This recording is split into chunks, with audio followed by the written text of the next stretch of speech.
too late. Got nothing in my brain. That's what people say. That's what people say.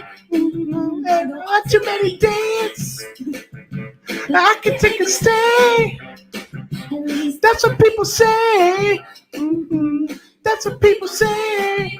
But I'll keep cruising. Can't stop, won't stop moving. It's like I got this music in my mind saying it's gonna be alright. And the player's gonna play. And the hater's gonna hate. I just wanna shake. Shake it off. What's up, Nic Peterson? What's up, brother? That was amazing. Oh, man. Welcome to the Greatness Machine, my man. How you doing? Much better now. I just did a training a couple minutes ago. I was a little drained, but the karaoke got me. I'm back. Dude, it gets you fired up. Gets you music in the soul. Well, man, welcome to the Greatness Machine. Do you mind if I do a little bit of housekeeping? We'll get started here. Do it. Do your thing. Guys, welcome to the Greatness Machine. I'm your host, Darius Mirshahzadeh, and boy, do we have a special guest today. My main man, Nic Peterson, is here to join us to drop some knowledge, talk about some amazing things, and we'll get chopping up here in just a second. But for those of you guys that know, the Greatness Machine, we're about two things. People are living their passions, and people are who are creating greatness in the world. My friend Nic here is doing both of those things. So we'll be doing that in just a second. But Nic, if you don't mind, I'm going to do a couple pieces of housekeeping, and then we'll jump into the show. Does that work for you? Absolutely. Awesome, brother. All right, guys. Like as you know, those of us who are the loyal followers of the Greatness Machine, we're live, right? So start a watch party, hit the like button, ask us questions. All the above. We'll be stopping intermittently to answer your questions as you have them. And Nic is here to join us to answer all the questions that your little hearts desire. So don't be shy. Ask us questions. We got some time here, and we'll be happy to answer them. With that said, my gosh. So I always like to give a little bit of my own, not the formal bio, the informal bio. So here's how I meet Nic. Those of you guys that know, Justin Breen was on the show, and he and I chopped it up. We had a great show. And I get off, and he's like, man, that was awesome. That was such a great show. He's like, I got to introduce you to my friend Nic.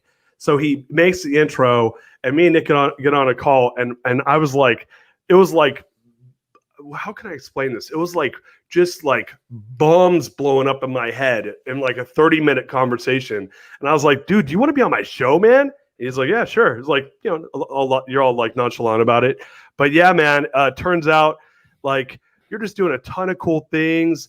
And really, I really dig kind of what you're up to. And we'll get into that in a second. But man, thank you for joining us here at the Greatness Machine. I really appreciate that. Yeah, man, I'm super happy to be here, and I could tell you that's a Justin Breen thing. He just knows he has a superpower. He just knows, you connect with you, and then he leaves, and it's always awesome. Yeah, his intros are like they come and he's very gracious with them, and yeah, totally Justin Breen thing. And Justin, if you're listening, what's up, brother? So with that said, I just want to give your formal bio, and then we'll jump into the show. You guys, Nic is a scale-up architect, community organizer for companies ready to grow past $10 million revenue mark. He skips the get-rich-quick bullshit, prioritizes helping his clients transform their businesses and their lives through a personalized strategy. He's worked best-selling authors, 3-time Inc. 5000 CEOs, as well as our past show guest, Dr. Jeff Spencer, who was just on last week. Nic currently lives in Seattle with his 2 dogs, whom he loves very much, and both are Arctic wolves. Boom, dude. That's fucking cool. Arctic wolf, really? They're half Arctic wolf, half Siberian husky. So yeah. Sorry, I missed the half part. Yeah. That's still no. So I have you had dogs your whole life, or is this just like a new thing to get wolves?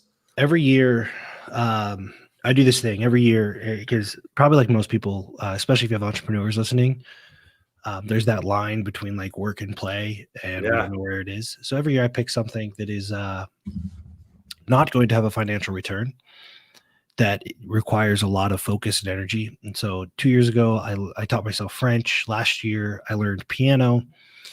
And then the year before that, I learned piano. And then, so I'm a year off here. But then last year, I said, what's always been interesting to me is I want to train dogs, like just focus entirely on just having like the coolest dogs ever. And so I went down this rabbit hole. I'm like, oh yeah, Huskies. Huskies are some of the hardest dogs to train because they're nuts. And then I found a Husky breeder, led me down a rabbit hole. I found a wolf breeder, and those are even harder to train. And I was like, ooh, that's going to be a challenge.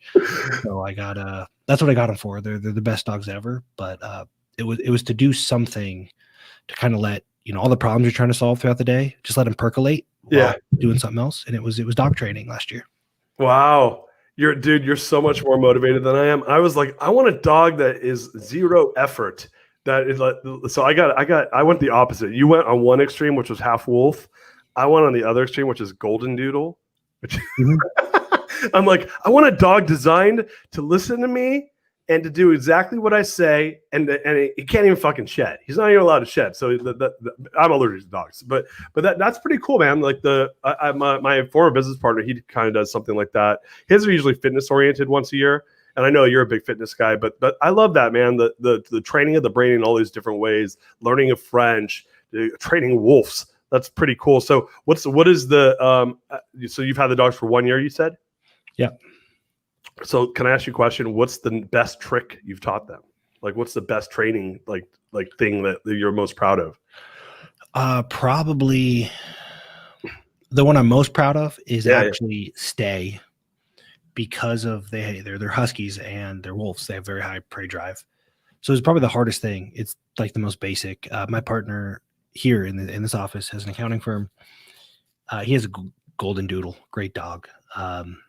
Not as difficult to get her to stay. No. I just give her a piece of chicken and she looks at me and she's like, mine's a boy. He's like, chicken? And I'm like, stay. He's like, no problem, dude.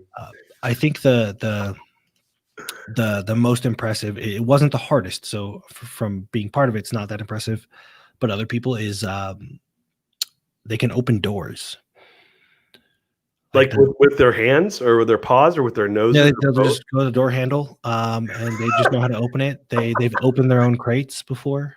Can they do doorknobs out of round? Certain they could. Really? All our doors, both my California home and Seattle home both have the handles, which makes it easier for them. Yeah, because it's like a flat surface. They have leverage. But they'll just walk up to a door, like even in their kennels, their crates, everything. They just know somehow. They just know where the thing is, and they just tinker with it till it opens. Yeah. You know what they call that? What's that? That's the call of the wild. That dog's like, I'm a fucking wolf. Mm-hmm. You think you're going to put a fucking door in front of me? He's like, if I can't open it with my paw, which I can, by the way, I'll just chew through that shit. Yep. That's the alternative. Yeah, that's your dog is such an entrepreneur. They're like, we'll either go the smart way or we'll just go full like head on into it. Yep. That's pretty badass, man. So you just relocated from Cali up to Washington, is that correct? Yes. And what was that? Just like you're like, I got to get out of this madness down here. Was that part of it, or what was the main reason? Yeah, I have a partner up here who just got a new office. And so we were talking about, before we started this, I was sitting in the studio talking about building a studio, and generally I'm a Seahawks fan. I was born and raised in Seattle. Oh, got it. Okay, cool. So I came up last year for like 6 Seahawks games. So I spent a lot of time here anyway. And then with COVID being locked down, it was kind of like, well, if I were to be locked down somewhere, where would it be? Right. And then they started talking about like a wealth tax and all this craziness, California. And I was like, yeah, I just want to go establish Washington residency as soon as possible. So I still have my California home and office. And then as soon as I came up here, those crazy fires happened. Oh, yeah. And then it was just like validation that made the right decision not being in California. My neighborhood, I wasn't there at the time, but my neighborhood got evacuated. What part of Orange? It was Orange County, right? Yeah, Lake Forest, Orange County. Oh yeah. Oh, cool. Okay. Yeah, no, I grew up in the OC, so I'm a former Californian. I'm in Texas now, but yeah, it's funny. I left in 2017. I look back and I'm like, what the fuck, dude? There's so like the fires and I mean the COVID thing is obviously separate, but there's been a lot of fires, and I'm like, I grew up in California, so I grew up in Orange County and lived in San Francisco until I was 38. And I'm like, man, I don't remember. I mean, obviously there was forest fires here and there, but I don't remember fires just being this thing that happened all the time.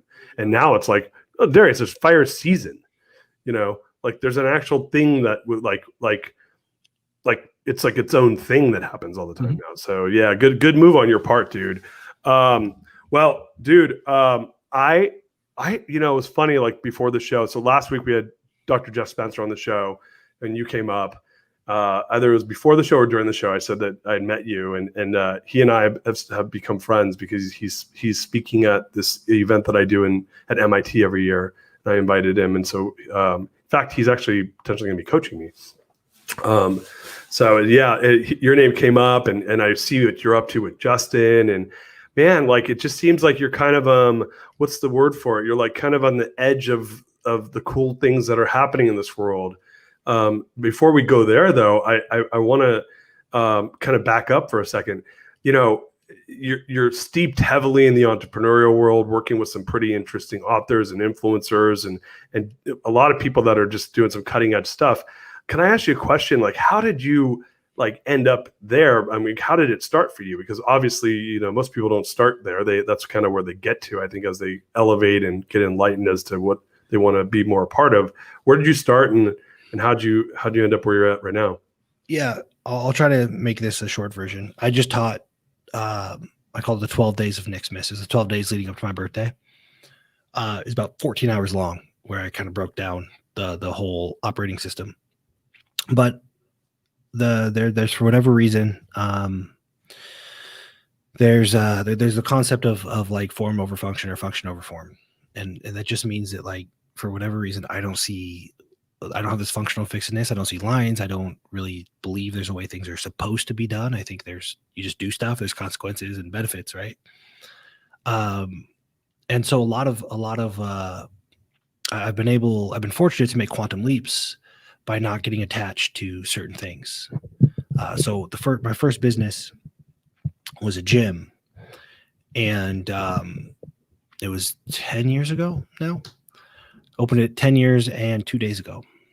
Yep. And what I realized quickly, because there's things I wanted to do, and having a gym was the easiest way to do that. I wanted to be a strength athlete. And I realized that, you know, like what I really want, I want to go through this strength athlete stuff. I kind of want to go back to college. I really want to get an education, and I want to be surrounded by people that are really successful, which is what a lot of us say. A lot of people go, how do I be surrounded by successful people? Well, I could build a business, make a lot of money, pay for masterminds. There's all these ways to do it. And I realized, and I was in a very affluent part of Florida at the time, and I realized, like, if I talk about exercise, these really smart people will come to me, and they pay me, and every week they spend an hour or 2 or 3 with me, and they just, you know, if you ever had a trainer, right, you share. It's like a barber, right? You just share shit. And so I said, well, I'm gonna grow this business, but not for the sake of growing a business, not for the sake of making money. I'm gonna build this specifically to be around this kind of person. So I moved the business twice, both times to a more affluent area, just a couple miles, you know, trying to get closer and closer to in Florida, the closer you are to the water, the more money people have, the more successful they are. I started making wait lists. Easily could have gotten off them, but it was like exclusivity. How do I create an environment where the most successful people will come to me and give me money and share all their secrets, right? It's a function thing where, like, most people are, I'm going to grow my gym, make a bunch of money, and I'm going to pay to go spend time with these people. And just realized, like, a lot of these people have trouble with fitness, and as long as I can help them, they're going to keep showing up and spending time with me. So that was that's the place I operate from. It's like, what's the most efficient path forward to get what I want or what I'm interested in, remove all the lines. And that was the start of it. From there, we launched a nutrition company, same clients though, right? Which opened up all kinds of doors. That went remote. The gym, nutrition company, both hung around 7 figures. And just built this community, and everybody wanted one of these things, right? This thing I had, this gym that just attracted successful, affluent people. So other gym owners started coming, and some of them would like fly down and never leave. They would just start working for me. So just kind of built this, learned how to do business. I had immediate contact with successful business people every day that were like, you know, I remember somebody said, you know, it's the end of the year. I got to spend some money on advertising. Can I just put a banner up there? Mm-hmm. And I was like, oh, hey, I know. I sent an email to all my clients. You want a banner? It's like $30,000 a year in extra revenue. That's something I learned by just having that contact with reality. And so it's been, I won't go through the whole journey, but it's been a series of that. So, okay, well, kind of outgrown this gym. I know everybody here. It's been great. What's the next move? But everything I'm building, I strongly recommend nobody ever copy what I'm doing, because I'm optimizing for the most efficient path to what I want. Right. I'm not optimizing for revenue or profit or whatever. Dr. Jeff Spencer is a great example. We spent a lot of time together.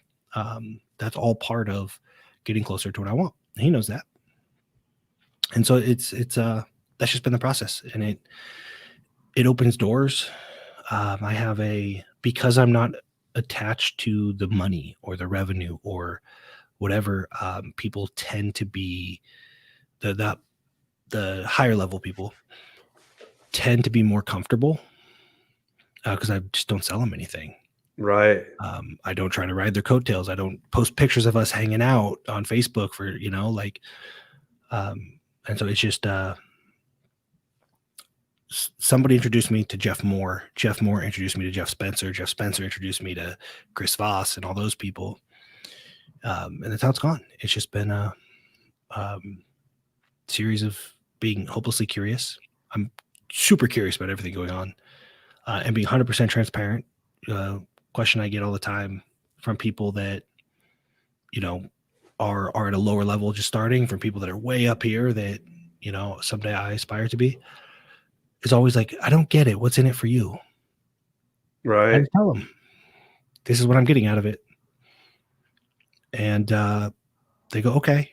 And then we just build really strong relationships, and they're happy to make introductions. And, then we just go from the Justin Breen is another one that just makes phenomenal introductions, knowing that I'm curious, and I'll be honest about what I want from you, Yeah.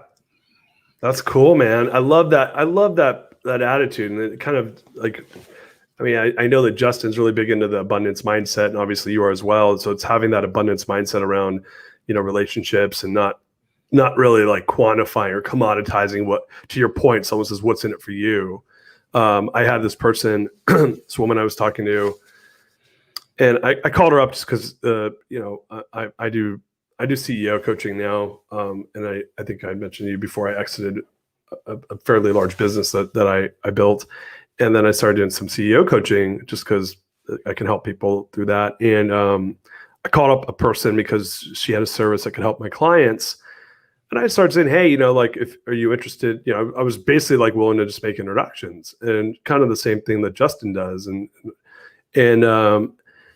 she's like, well, how much do I have to pay you? And I'm like, nothing. Like, I don't want your money. I just want to help my clients out, and your services might help them. But I remember that this, she was actually, I think she got even more, I don't want to say scared, but her guard went even further up when I said that. It was as if I was like, what's the catch? Yeah, setting her up for something. And I said, no, listen, I like to make introductions. This isn't about there's not about what's in it for me. Now, and to your point, people are always, and I do think that this is a part of the way society acts, which is people don't just do, there's always a catch, there ain't nothing free in this world. Right. And I would, my argument to that, given kind of what you were just saying, is I don't think that you're doing this just out of the kindness of your heart. You want to build relationships with people. And that's the currency. You're just operating with a different currency. You're not trading dollars. You're trading relationship value, which is arguably way more valuable. One of my mentors, one of the most successful people I know, financially and in life, his favorite saying is, your net worth is your net worth is your network. Right. So I think that you're kind of hitting on that, which is, it's not about what transaction you're going to get out of this relationship. It's around your interest in learning. And then, the money is just a byproduct of, obviously you need money to survive and money to grow, and people want to build wealth for impact and to have resources to do stuff. But it sounds to me like you're just on a journey right now where it's around really connecting with people and building relationships and to get what you want. So if I was to ask you a question, which is, what is the end game for you? Is it just purely elevation and enlightenment to this level where you're just really playing with interesting people and doing cool things and creating impact? What are you trying? What is the end game? If I say, hey, what's the goal 100 years from now? For me, and this is not generally what I recommend, because the training I just did before this was on goal setting, actually. There's, humans are aiming. We got to aim at something, and then we circumnavigate, and then hopefully we realize that what we thought we wanted is not what we really want. We just keep playing, and we adjust. But for me, there's just this understanding. I'm on a journey of trying to understand better everything, So there's a little bit, there's like an underpinning of obviously set things up in a way that I don't have to worry about money. And as long as that's kind of taken care of, it's really just people. I have immediate problems and immediate interests. Mm-hmm. So something super compelling to me, or there's a problem, there's something in my way that's really bothering me, maybe because I don't understand it. I will seek out, I'm crazy about this. I will find the best in the world. And then, right, again, the question is, okay, who's the best in the world? How do I get in front of them? Maybe I got to pay for their time. Maybe I can rig an introduction from some people. Maybe I can reciprocate somehow, right? So I'll filter through currencies, trying to figure out, what currency do I have to use in order to get what I want out of this person, which is their time, their cognitive horsepower.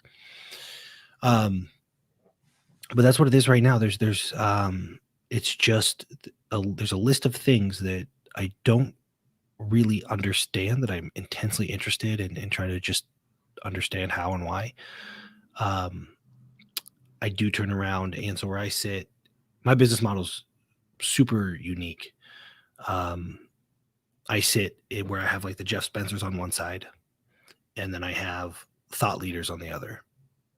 If I go too far mass market, it drives me nuts, and they think I'm nuts. So, and so what I'm always looking for better information, like, Dr. Jeff Spencer's a great example, but not super well known. And can I distill this down and get in front of the thought leaders? I don't care if I get credit or not. This is something I had to deal with about a year ago, right? Can I get it in front of them so they can reinvent their audience, so we can have a big impact and help people that are stuck? And just continuing to play that game, just playing the game in a way that allows me to continue to play it. So there's a money component. I have to make enough money to keep playing the game. Right. Relationship component. I have to handle my relationships in a way that allow me to keep playing the game. I'm just trying to play the game in a way that allows me to keep playing the game at a higher and higher level. So if I was to, would you mind divulging to us what like the number one problem you're trying to solve right now for yourself? Yeah. The number one, and it's an amalgamation of Jeff Spencer and Dan Nicholson and some of the people. They're all in different domains. So Dan Nicholson is one of my partners. He's got a CPA firm. Dan G is my COO, another company. Jeff Spencer. They've cracked these codes, which is basically, why don't people get to where they want to be? That's what's driving me nuts. I'm pretty good at it, but it's innate. Can we train people to focus on, look, you're here and you want to be here, and every move you make should bridge that gap, right? Mm-hmm. But what people are doing is that they're building bridges in the wrong direction. They're bedazzling their bridges. They're doing everything because they're getting stuck on, like, I'll just give you a quick example. All right, I really want to fund my daughter's college and be home for dinner and every night and buy a vacation home, right? Like, that's what you really want. That's your dream life. Great. And they go, well, maybe, and then somebody tells them you got to run Facebook ads. Okay. They go over here and they just start focusing on Facebook ads, KPIs, Facebook ads, better ads, ad creative, sales calls, right? And none of that's closing the gap. Revenue goes up, it goes down, but like, you're not any closer to getting home at 5 p.m. No, you're probably getting home later because you're spending more time doing that shit. And that's we just start focusing on the tools, right? Instead of like what we're actually trying to accomplish. So why does this happen? And how do we help people stay focused on what they actually want? Because you don't want to screenshot Stripe and post it on Facebook and get a bunch of likes. You think you want that, but it represents something, right? Like there's something. So why do people, we say water the weeds, why do they keep doing things that are getting them further away from what they actually want? And so I have most of my partners right now, the people that I'm spending a lot of time with, working through that, solved it for the most part, like intellectually solved it. And now which leads to, okay, how do we help people do this? Taught all the intellectual property now, but people will watch stuff all day and never do it. Right. So now the next problem that comes up is how do we actually get people to do this? And we're actually with Dan Nicholson building an app called the Certainty app. Cool. Which very similar to Aura Ring. You can actually look at your phone and you could determine whether your decisions you made yesterday got you closer or further away from the things that actually matter to you. So the problem now is how the hell do you get an app built? How do you deal with developers? Right. And then how do we get it out there? So just hyper-focused, got all that. That's what I've been doing for like the last 2 years. And now the biggest problem is really how do you deal with fucking developers and, all that stuff. I'm going to just hyper-focus on that. Is there a better way to get developers to communicate? I'm going to hyper-focus on that selfishly because it's the problem I have. Right. And then something else will come up. I love that, man. So it's just that getting people from A to B, and I love the bedazzling the bridge to nowhere. Jade, will you put that in the comments? Because that, for me, I literally was like visual. I have pretty high, spatial reasoning. So I was visualizing people, the A to the B, and I literally saw that line, and then a perpendicular bridge with like rubies and sapphires on it, going to fucking the opposite direction. Yep, me too. That's how I see it. I see it the exact same way. So what's funny enough, man, is today. So I'm turning my show into a podcast, right? And I have a team that does a great job. Jay Wong, if you're listening, what's up, brother? And so he's helping me do this. He does like top 100 podcasts, and he's a really smart guy. He used to work for Dan Sullivan, actually, the strategic coach. And so he's like, hey, dude, I want you to do solos, right? So he's like, we're going to mix in solos and we're going to mix them in with, your guests. And, that way, you're kind of, it's just like hanging out with Darius. And I was like, yeah, I totally dig that. And so today I did my first solo. You want to know what my first solo was about? Do tell. We were talking about it. So this morning I get up and my wife and I are talking, and she's talking how she wants a project. She's like, I just really want to do a project for myself. So last night we're watching this movie called Soul. Have you heard of this movie? I watched it last night too. Did you see them, dude? Do you remember the story that Dorothea tells the guy where she goes, there's two fish and they're in, they're in the water, and one of the fish says, man, I just want to go to the ocean. I want to get out of this water and go to the ocean. And I'm going to butcher the story, so correct me when I fuck it up. And then the other fish goes, man, you are in the ocean. And he goes, no, man, this is just water. He goes, no, man, this is the ocean. And so I ended up telling this, my podcast that'll come out probably sometime in the new year was basically like, I call it the big fucking lie. The biggest lie on earth is once I go to this imaginary place I want to get to, I'm just going to be so pumped, so happy, right? And the reality is that I came to, and that I think everyone else needs to kind of get to, is that A to B, like when they get to that B, if that B has a house or some material possession associated with it or some moment, it's not like when you get there, the people are prettier and they laugh at your jokes more and, you're smarter. You might be smarter if your thing is around learning, but it's not, I don't think the destination is anything. I don't think that's the ocean. I think you're already in the ocean. And I think that what you're talking about right now is an example of being in the ocean, right? And checking out these different pockets of the ocean, but knowing you're in the ocean and not looking for the ocean. Does that make sense? What I'm saying?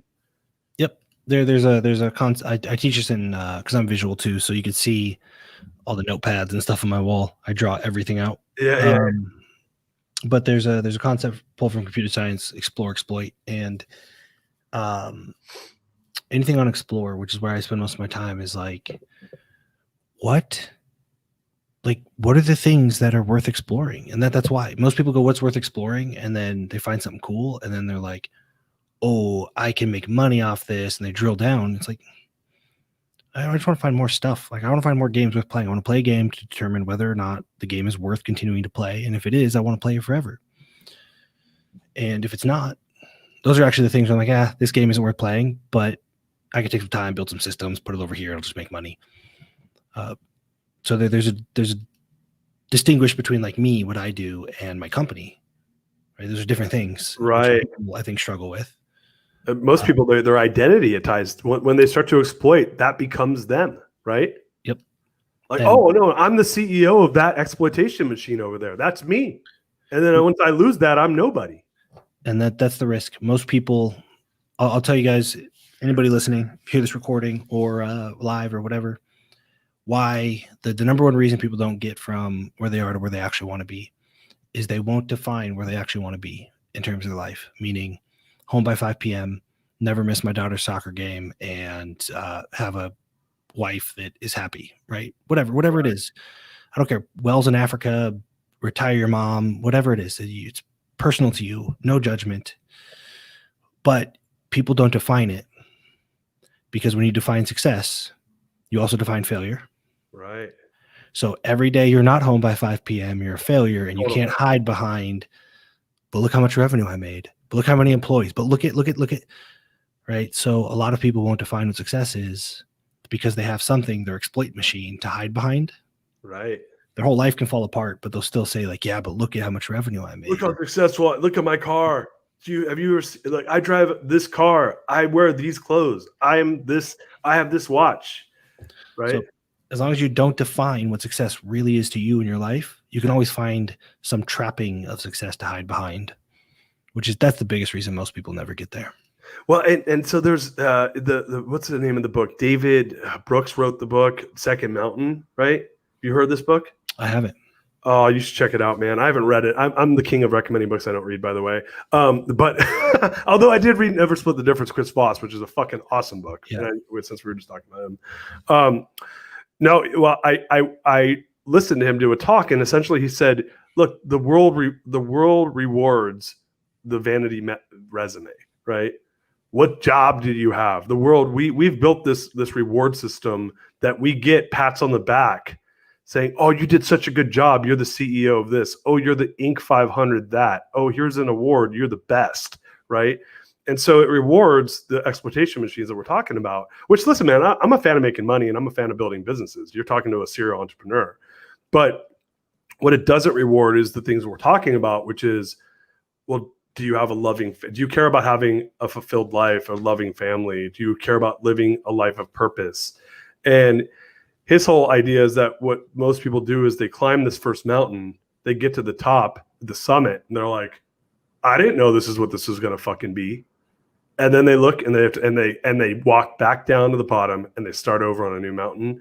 And the second mountain is a mountain of purpose and meaning. And it's around them really caring about what matters most to them. And for him, this guy's like I don't know if he won a Pulitzer Prize, but he's like writes for the New York Times, and he's won a bunch of New York Times bestselling books, and he's a famous writer. And this happened to him in his 50s. He went through a divorce. He's sitting home alone in his apartment in Manhattan. No, his kids were adults, and he was like, I think either he had thoughts of suicide or was like had friends who had just committed suicide, or something around suicide. But he had this realization that what he was doing was what he'd always dreamed of doing, but it wasn't what he wanted to be doing. And at that point, he was a multi-time New York Times bestselling author. And so he went through this round of exploration around purpose, and he calls it the second mountain, climbing that next mountain. So I think that's kind of what I hear you're getting at, which is choosing that mountain. Again, I don't want to walk across a fucking bedazzled bridge to fucking nowhere, right? Mm-hmm. That's dude, I love that shit. That's the I love that you're I think in shapes, 3D shapes as well. Yeah. So that's everything I teach, there's like a lot of imagery. But yeah, that's and the other thing is, I just throw this in here for anybody listening. is that's okay. I always lead in all my stuff with the idea of circumnavigation, meaning, look, you got to aim at something. You can't sit around and like want nothing. You got to aim at something. Sure. But you have to know that you're going to circumnavigate, right? You're going to not have any boundaries, and then you're going to say, F this, I'm done getting walked all over. And you're going to set way too rigid boundaries, right? And then you're going to come back, and hopefully next time you come back around, you have, you're going to over rotate again, but you have a little bit better boundaries. It's a series of over rotations, and hopefully we just get a little bit better. But it's also recognizing that like there's a consistency bias where, well, I said I wanted this, right? And they latch onto it. And like, it's also okay that what you want changes, which it sounds like, the book you're recommending might explore that. But that's one of the things I always try and tell people is like, you do need something to aim for. Otherwise you'll do nothing. But it's okay if you thought you wanted this. You told the whole world what you wanted and you realize you don't. Cool. The sooner you realize that, the better. Right. Most people avoid it, right? Because I told everybody I was going to be a doctor, so I got to finish medical school. Like, look, if you're in your first year and you already know you hate it, yeah, don't finish. Yeah, most people will though. For your parents, right? Yeah, my parent. I'm Persian, right? Persian culture is like you're a doctor, you're a lawyer, or you're a business owner. Those are your three options, and business owner is the lower of the three, right? That's if you're not smart enough to get into law school or business school, yep. Or law school or medical school. I love that. The idea of circumnavigation. But can I ask you a question? Just because in my experience, and this is where I'm at a pretty interesting point in my life where I'm 42. I've built the 9-figure company, right? And I've exited a 9-figure company, and which by the way, I remember when I was sitting there running a $2 million company saying, I just want to build a $100 million company. I'd kill somebody to do it. And then I did that. I climbed the mountain and I got to the top and I was like, I don't like the view. Like it's a great company, but it's not. I felt the same way as I did before, and I have a friend that said that's because you could build $1 billion company. It's not going to change the way you feel, right? And so the realization I had, which kind of goes back to this conversation I had earlier around it's a big lie, which is I do agree you need to set goals so that we can kind of decide that, hey, I want to go from California to New York, knowing that when I get to New York, it might be great once I get there, but then I'm going to want to leave at some point, right? And I think a lot of times people think that when they get there, and like that movie Soul that we're talking about, the guy says to Dorothea, now what? Now what? And she goes, well, we just come back tomorrow night and do it again. And he goes, but I thought I was going to feel different once, and she's like, that she tells the ocean story. And so, like, I don't believe that. I do believe in setting goals, man. I like setting goals. I like trying to do things.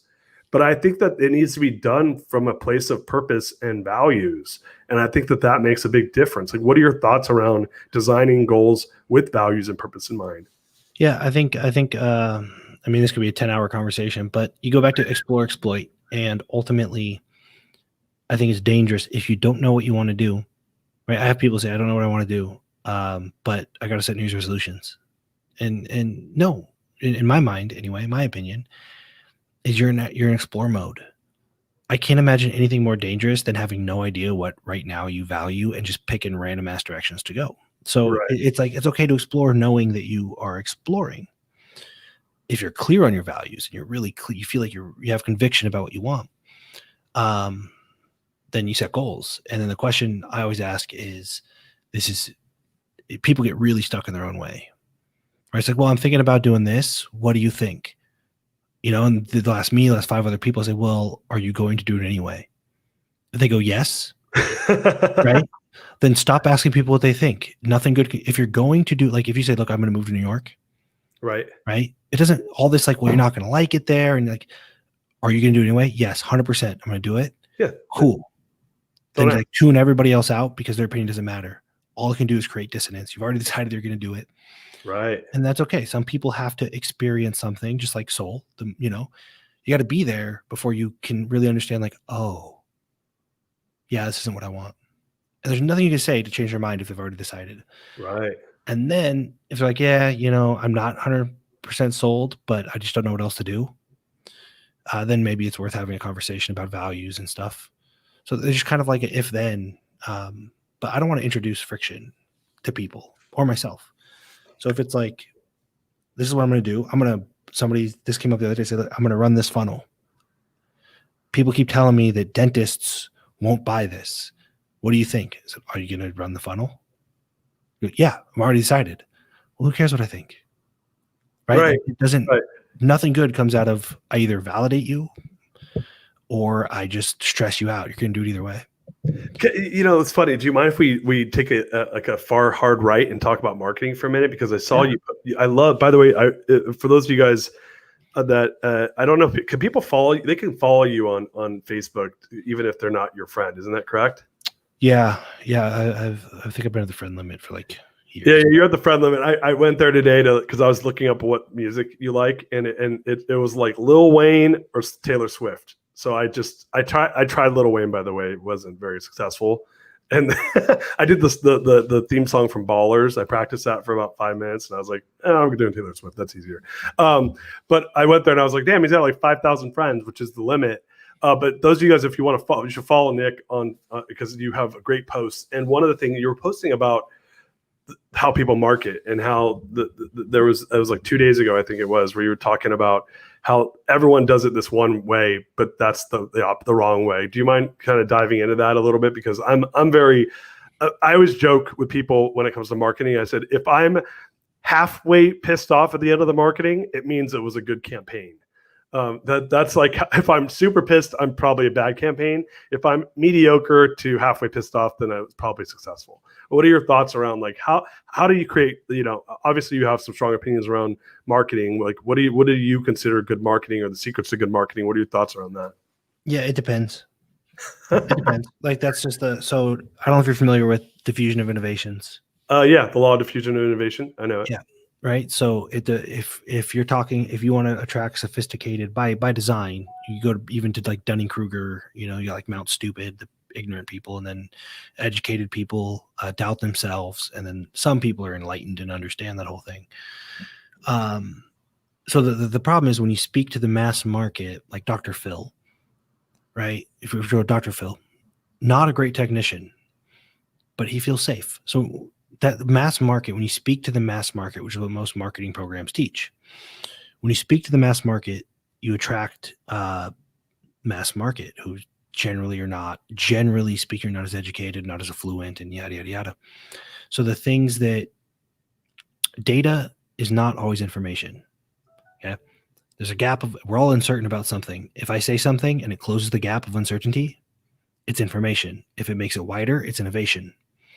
So the things that you say to the mass market to create certainty, create uncertainty with sophisticated buyers. Kind of like, really? That's not actually accurate, right? So I'm mostly throwing stones at the way people are marketing to the masses, but hoping to attract sophisticated buyers. Oh, it's the worst, man. I swear to God, because I'm a sophisticated buyer, and they all look the same. They all do the same shit. Some every now and again they get really, I guess, tricky or where they catch my attention. I'm like, oh, that was smart, right? That's the 1%er, by the way. The other 99% of the time, I'm like, can I fucking puke in my mouth more at this marketing? Am I what you're talking about? Yep. And so that's it's just they just don't understand it. They're like, well, how do I attract people with money? And how do I, these people are so stupid. And you're like, well, you're attracting stupid people. Right. Like that's the problem. It's fine. I don't have any problem. You want to mass market's great. There's a outrageous amount of money in the mass market, but you just don't speak to sophisticated buyers the same way.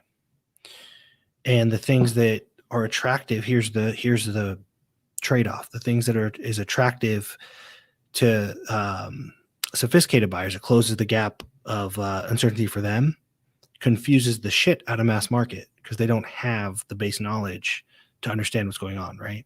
So mass market wants, I build a funnel and I make $50,000 a month. Cool. Sophisticated buyers like, yeah, no, I've been in business for 20 years.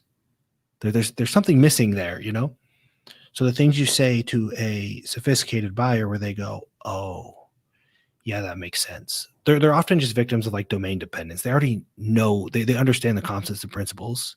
Mm-hmm. They just miss it in this domain. So you explain it to them and like, oh, duh. Right. Like a chemist, you could say, like relative change instead of absolute change. Like, oh, duh. How did I miss that? But if you say that to the mass market, they're like, what the fuck are you talking about? So the problem is that the sophisticated buyer makes up like, what, 7%? So you speak to these people and your vanity metrics tank. Right. The mass market is like, what is this idiot talking about? Relative change. What? I just want my freaking funnel, you know? So that's the trade-off, is like the things that get a lot of attention are generally not the things that attract sophisticated buyers, and vice versa. Right. And so do you think so I guess to your point, depends on who you're trying to sell to. But so there is a mismatch if I'm trying to sell to sophisticated buyers, but I am having to target the I got to send garbage out there to get the mass market to then pull the people through the funnel until I find, who the real buyer is. That's a lot of inefficiency, to your point, which is, and I think like Simon Sinek kind of talks about this, right? Where you flip it on its head. Where this is where if you're talking around purpose, you're connecting with people around their why. He talked about TiVo, right? Where TiVo said, I have this amazing tool that can, stop TV, rewind it, record your favorite shows and watch it. You want to buy it? They're like, I don't trust you. I don't, believe it's true. Like, sure, that's bullshit, blah, blah, blah. Whereas if you said, I have a tool that you could control anything you want, you're the one in control, you have all the power. Oh, and by the way, it stops TV, it rewinds, it records your favorite shows. Want to buy it? All of a sudden, the guy's like, the reptilian brain kicks, and he's like, yeah, that's because you've hit that button in the brain that the sophisticated buyer is going to make a decision off of, which is that element, that emotional connection. Is that kind of the angle that you're coming at, or is it? No, I mean that's sideways. That's right on. It's just there's just there's a way to make this work, right? And this is, I think it'll touch on what you just said, is diffusion of innovations, right? You have change agents. Those are the people that actually have world-changing knowledge. Of course, mass market doesn't trust these people. Mass market thinks that Bill Gates is trying to chip us all and take over the world. Like, he's not, right? Oh. I know. I don't know, but what? That's the thing, right? Like, big pharma is out to kill us all. He's done it all, man. He's tired of making money. It's just about controlling all humans. That's what the mass market, though, because it's innovative to them. People think the same thing about Elon, and they're trying to mind control us all or whatever, because the mass market and the laggards, they don't trust innovative stuff. The more educated the market, the more they go, oh, actually that kind of makes sense. So there's actually a flow where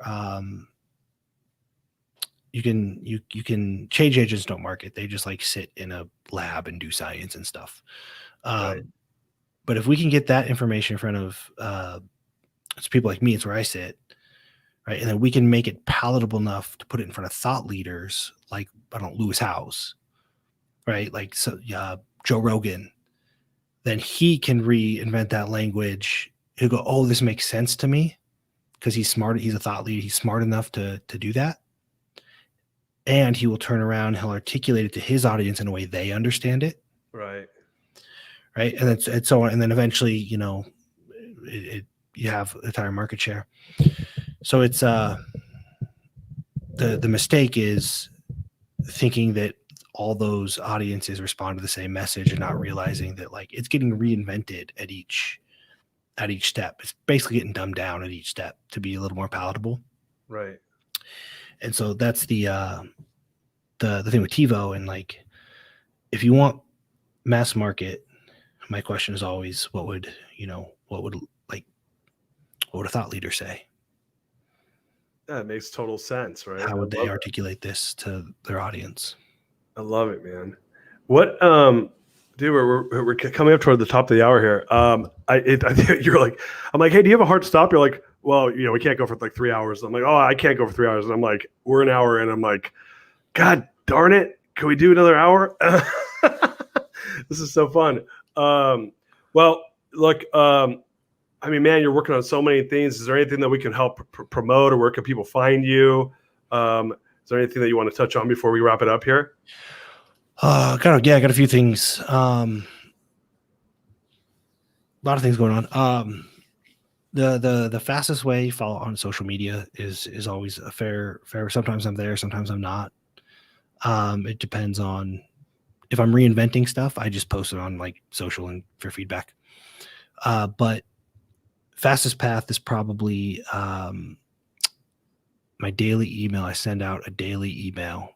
Like, this is what I'm dealing with today. This is how I'm thinking about it. This is where that evidence comes from. Here's how maybe you could think about it today. Send that every day. If you go to nicpeterson.com, Okay. the whole website, no matter where you go, it's just designed to push you towards an opt-in for that daily email. Cool. But that's the fastest path to what's going on in our world. Awesome. Hey guys, let's put that in the notes and we can maybe run that across the screen. So nicpeterson.com, opt in for the daily, and you do that. Is it 5 days a week, 7 days a week? How often do you Every day? Every day. Awesome. So guys, I'm excited. Are you posting that on Facebook, or is that separate from what you're posting on Facebook? I just, so I don't market my own stuff. Okay. For a few reasons. I have a very unique strategy. I don't think a lot of people could handle it, in the sense that you have to have a high level of certainty.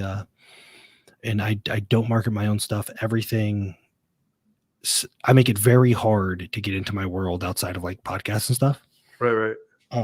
But my daily email list, for example, I think the average subscriber is worth like $12, which is outrageous for an email list. Right. My companies do, but me personally, I don't have a sales team or any of that stuff. So I make it, again, you have to listen to this for an hour before you hear so I make it so people really have to understand who I am, what I do, because I'm not a typical marketer. I don't have super sexy stuff to sell you. You don't want to market to the 93%? No interest. Man, I think we have that in common. I keep struggling with this because I'm trying to promote my book and my show, and I'm like, I don't want to promote this I've been struggling with it a little bit.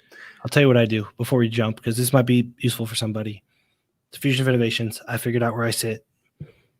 Most of my private clients, I have partners like Jeff Spencer I work with at a very high level. Most of my private clients in my network group, I have a private client group.